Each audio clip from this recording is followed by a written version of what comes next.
കുറച്ച് ദിവസങ്ങളായി തന്നെ സോഷ്യൽ മീഡിയയിൽ എല്ലാവരെയും ഭയപ്പെടുത്തുന്ന ഒരു CCTV വിഷ്വലുണ്ട്. ആശുപത്രി നടയിൽ നിന്നൊരു ഭാര്യയും ഭർത്താവും മരണവെപ്രാളത്തിൽ നിൽക്കുന്ന കാഴ്ച. പാതിരാത്രി ശ്വാസം മുട്ടലുമായി വന്ന ഭാര്യയും ഭർത്താവും, എന്നാൽ പ്രാഥമിക ചികിത്സ നൽകാൻ വിസമ്മതിച്ച ആശുപത്രിയും. അത്രയും അദ്ദേഹത്തിന് ബുദ്ധിമുട്ടുണ്ടായിട്ടും ഒരു പ്രാഥമിക ചികിത്സ പോലും നൽകാതെ, അത് ഒട്ടും അവരെ കയറ്റ പോലും ചെയ്യാതെ അവരെ ഇറക്കി വിട്ട ഒരു സംഭവം. ഒരു വ്യക്തി ഇത്രയും അധികം മോശം അവസ്ഥയിൽ എത്തുമ്പോൾ അത് ചികിത്സിക്കാനുള്ള വഴി ആ ഡോക്ടർമാർക്ക് അറിയില്ലെങ്കിലും, അല്ലെങ്കിൽ അവിടെ ഡോക്ടർ ഇല്ലെങ്കിലും, പ്രാഥമിക ചികിത്സ എന്ന് പറയുന്ന ഒരു കാര്യമുണ്ട്. അത് നൽകി അദ്ദേഹത്തിനെ മറ്റൊരു ആശുപത്രിയിലേക്ക് സുരക്ഷിതനായി വിടുകയാണ് എല്ലാവരും ചെയ്യാറുള്ളത്.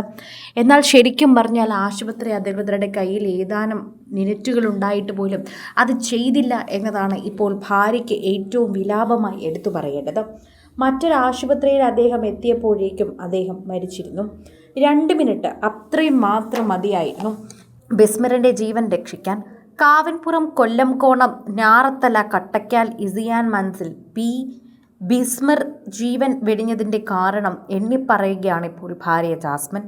37 വയസ്സാണ് ബിസ്മറിൻ്റെ പ്രായം. കടുത്ത ശ്വാസം മുട്ടൽ ഉണ്ടായതിനെക്കുറിച്ച് തുടർന്നും ബിസ്മർ 19 പുലർച്ചെയാണ് ജാസ്മിനൊപ്പം വിളപ്പിൽ ആശുപത്രിയിൽ എത്തിയത്. ആശുപത്രി CCTV ദൃശ്യങ്ങളെല്ലാം തന്നെ വ്യക്തമാണ്. ഇരുവരും ആശുപത്രിയുടെ പ്രധാന വാതിലെത്തുമ്പോൾ സമയം രാത്രി 1:28. വാതിൽ അടച്ചിരുന്നതിനാൽ ജാസ്മിൻ ബെല്ലടിച്ചു. ആരും പുറത്തേക്ക് വന്നില്ല. അസ്വസ്ഥയേറിയപ്പോൾ തന്നെ ബിസ്മർ ചുമച്ചു. അവിടെ ഉണ്ടായിരുന്ന കസേരയിൽ ഇരുന്നു.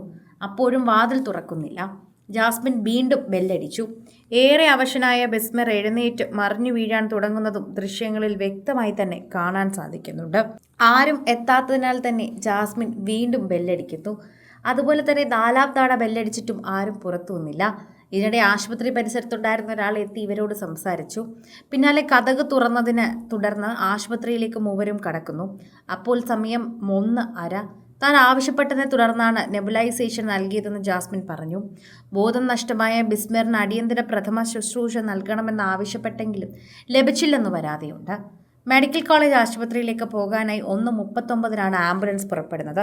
അപ്പോഴേക്കും ബിസ്മറിൻ്റെ ജീവൻ നഷ്ടമായിരുന്നു. വേണ്ടത്ര ജീവനക്കാരില്ല. മറിയായ കാര്യങ്ങൾ അവർ ചെയ്യുന്നില്ല.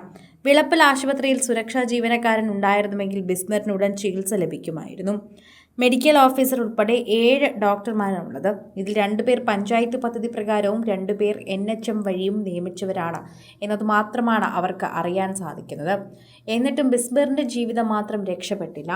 ആ കുടുംബത്തിൻ്റെ ഏക അത്താണിയാണ്. അദ്ദേഹത്തിനെ നഷ്ടപ്പെട്ട വേദനയിലാണ് ഭാര്യയെങ്കിലും ഭർത്താവിന് വേണ്ടി പോരാടാൻ തന്നെയാണ് ആ ഭാര്യ തീരുമാനിച്ചിരിക്കുന്നത്. അവർക്കും അവരുടെ കുടുംബത്തിനും നഷ്ടമായത് ആർക്കും നികത്തിത്തരാനാവില്ല. അവർ ഇറങ്ങിയില്ലെങ്കിൽ അവർക്ക് വേണ്ടി ആരും ഇറങ്ങില്ല എന്നൊരു ബോധം അവരുടെ ഉള്ളിലുണ്ട്. സിനിമ, ഫാഷൻ, ലൈഫ് സ്റ്റൈൽ വാർത്തകൾക്കായി മലയാളി ലൈഫ് സബ്സ്ക്രൈബ് ചെയ്യൂ. ലേറ്റസ്റ്റ് അപ്ഡേറ്റ്സിനായി ബെൽ ബട്ടണും അമർത്തുക.